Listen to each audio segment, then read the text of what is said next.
अस्सलामु अलैकुम रहमतुल्लाहि व बरकातहू। बिस्मिल्लाहिर्रहमानिर्रहीम। चलते हैं दबे पाँव कि कोई जाग ना जाए, ग़ुलामी के असीरों की यही ख़ास अदा है। होती नहीं जो कौम हक़ बात पर इकजा, उस कौम का हाकिम ही फ़कत उसकी सज़ा है। अज़ीज़ान मिल्लत इस्लामिया, आज पूरे मुल्क के हालात आपकी नज़रों के सामने हैं। पिछले कई बरसों से इस मुल्क में फ़िरक़ा परस्ती का जो नंगा नाच हो रहा है, इसका निशाना तो यहाँ का मुसलमान, यहाँ का दलित, यहाँ का आदिवासी इसका निशाने पर है।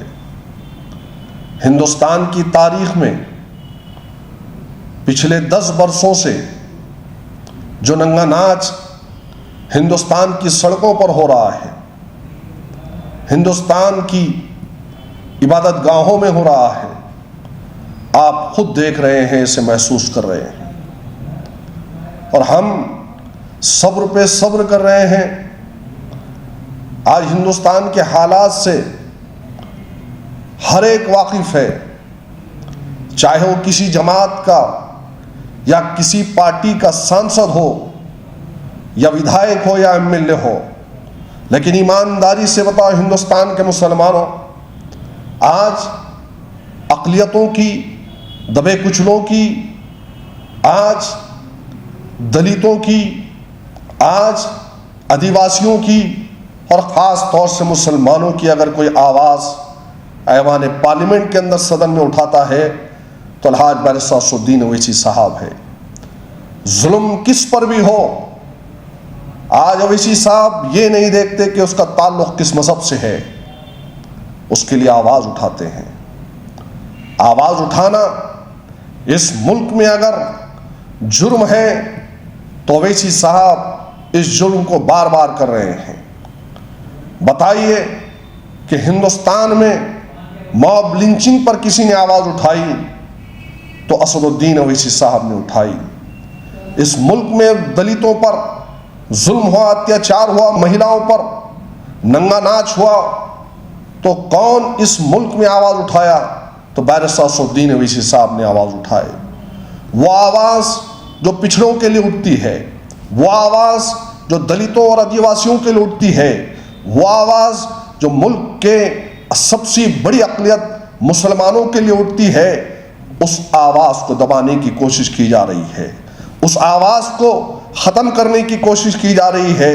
जो एनआरसी के नाम पर काला कानून बनाया गया तो सदन में आवाज़ बेबाक तरीके से खड़े रहकर उस बिल को फाड़ा गया। वो आवाज़ जब दलितों और मुसलमानों को नंगा कर रास्तों पे गाय के नाम पर मारा गया तो सदन में खड़े रहकर बेबाक तरीके से आवाज़ उठी। वो आवाज़ जो कश्मीर से लेकर कन्याकुमारी तक मुस्लिम मसाइल पर आवाज़ उठी, वो आवाज़ जब मुस्लिम नेताओं को, ख़्वाह वो किसी पार्टी के हो लेकिन उनको गोलियों से भून दिया गया तो उनके लिए सदन में उठी।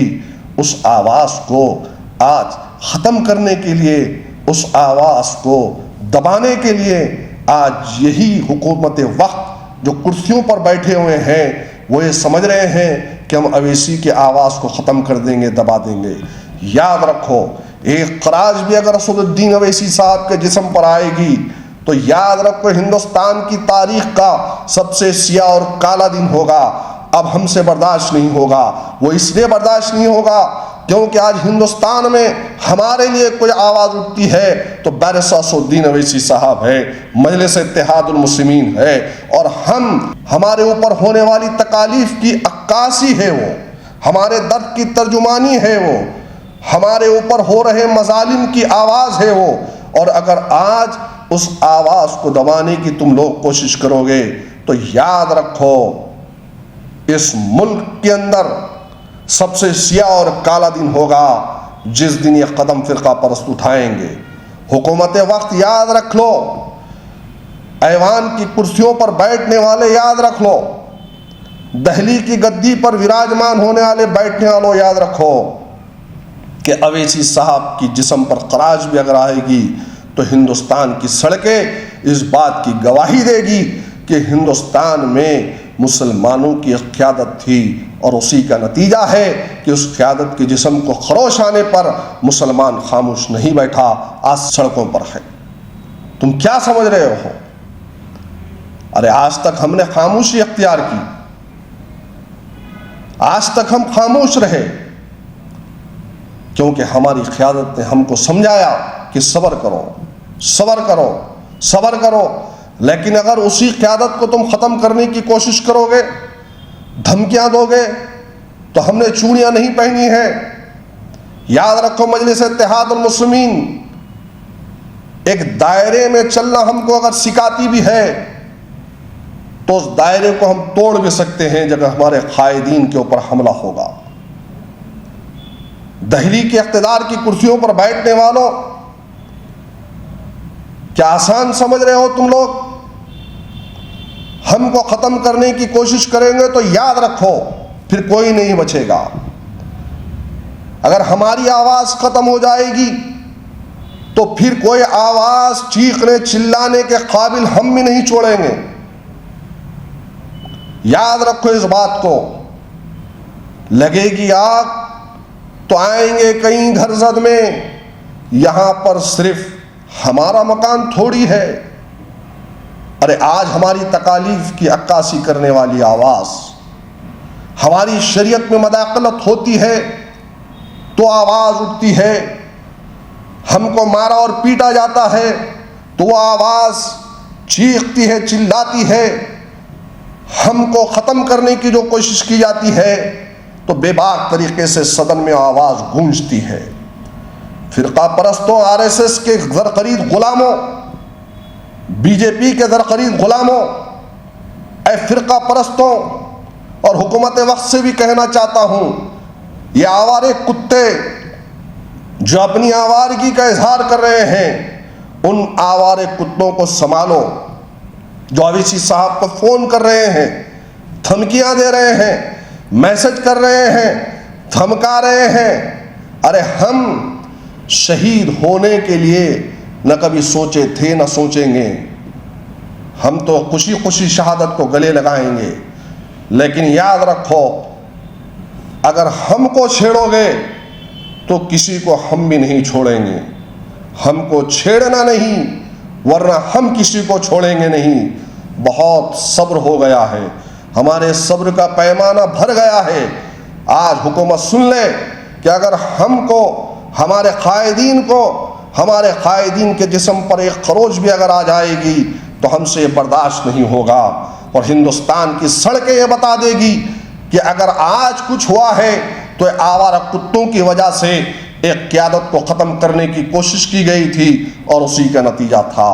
वो काला दिन होगा हिंदुस्तान की तारीख में जिस दिन बैरिस्टर असदुद्दीन अवैसी साहब के जिस्म पर एक खरोच भी आएगी। वो हिंदुस्तान की तारीख का सबसे स्याह दिन होगा, क्योंकि आज तक हमने बहुत कुछ बर्दाश्त किया।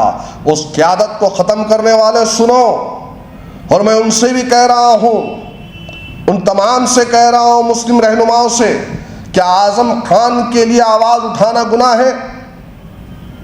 क्या आज़म खान के घर पर जाकर उन्हें दिलासा देना गुनाह है? क्या राष्ट्रवादी के उस मुस्लिम रहनुमा के लिए आवाज़ उठाना गुनाह है? क्या अतीक अहमद के लिए आवाज़ उठाना गुनाह है? हालिया दिनों में मुख्तार अंसारी, मरहूम मुख्तार अंसारी साहब के घर पर जाकर बैरिस्टर असदुद्दीन अवैसी साहब ने उन्हें पुरसा दिया, पुरसा दिया। और पुरसा देने के बाद से फ़ोन चालू होते हैं। जैसे ही पुरसा दिया उसके बाद में दूसरा नंबर अवैसी का। अरे वह और जमातें होंगी और पार्टियां होंगी कि उनके कायदीन को जेल में डाल रहे, गोली मार रहे, उनका ना लीडर बोल रहा, न उनके लीडरों में वो ताकत है, न घरों पे पहुंच रहे हैं। लेकिन मजलिस इत्तेहादुल मुस्लिमीन रोज़े अव्वल से मुसलमानों के दर्द को अपना दर्द समझती है, उनके गमों को अपना गम समझती है। यही तो वजह है कि हिंदुस्तान की तमाम सियासी जमातों के रहनुमाओं को तकलीफ दी गई, उन्हें जेल में डाला गया, लेकिन उनके लीडरों ने उनके लिए नहीं बोला, न उनके घर पर गए। लेकिन बैरिस्टर असदुद्दीन ओवैसी बावजूद दूसरी जमात के होने के उनके घरों पर गए, उन्हें तसल्ली दी, उन्हें हिम्मत दी और कहा कि आपको डरने और घबराने की जरूरत नहीं। तो क्या यही वजह है कि आज बैरिस्टर असदुद्दीन अवैसी साहब को खत्म करने के लिए फोन कॉल किया जा रहा है, मैसेजेस किए जा रहे हैं? याद रखो, ये जो आवारा कुत्ते भौंक रहे हैं, हुकूमत इनका इंतजाम करे, वरना अगर अवैसी साहब के खुदा ना खास्ता, 1000 बार खुदा ना खास्ता, जिस्म पर एक क्रोश भी आएगी तो हिंदुस्तान का मुसलमान उसको बर्दाश्त नहीं करेगा। वो इसलिए नहीं करेगा कि अब हमारे पास इसके बाद ना कोई क़यादत होगी, ना कोई आवाज़ होगी। और मैं तुमसे भी मुखातिब हूँ, हिंदुस्तान के मुसलमानों, अब हमको अपनी जवान मर्दी का मुजाहरा करना होगा। अब हमको बताना होगा हुकूमतों को कि तुम आए दिन किसी ना किसी को निशाना बना रहे हो, कोई उनके लिए उनका लीडर नहीं जाता। लेकिन अल्हम्दुलिल्लाह, बावजूद दूसरी पार्टी और दूसरी जमात के होने के, बैरिस्टर असदुद्दीन अवैसी साहब घर तक पहुँचे, उनकी तकलीफ़ में उनके साथ रहे, उनके गम में उनका साथ दिए। उनके पार्टी का लीडर नहीं पहुँचा, लेकिन अवैसी साहब पहुँचे। ये गुनाह है? लगेगी आग तो आएंगे कहीं घर जद में, यहाँ पर सिर्फ हमारा मकान थोड़ी है। सोच समझ कर इक़दाम उठाओ और फिर जवाबी कार्रवाई के लिए भी तैयार हो जाओ। हम खामोश नहीं रहेंगे। जैसा सवाल होगा वैसा ही जवाब मिलेगा। बातचीत से अगर सवाल होगा तो बातचीत से जवाब होगा, दूसरी तरीके से सवाल मिलेगा तो दूसरी तरीके से जवाब भी दिया जाएगा। हम खामोश नहीं बैठे हैं। मजलिस इत्तेहाद और मुस्लिमीन मर्दों की जमात का नाम है। हमने चूड़ियाँ नहीं पहनी हैं। हमारी क़यादत को ख़त्म करेंगे। हम मिट जाएंगे, कट जाएंगे, ख़त्म हो जाएंगे, लेकिन तुम्हें भी बाकी नहीं रखेंगे। खुदा हाफिज़, शुक्रिया।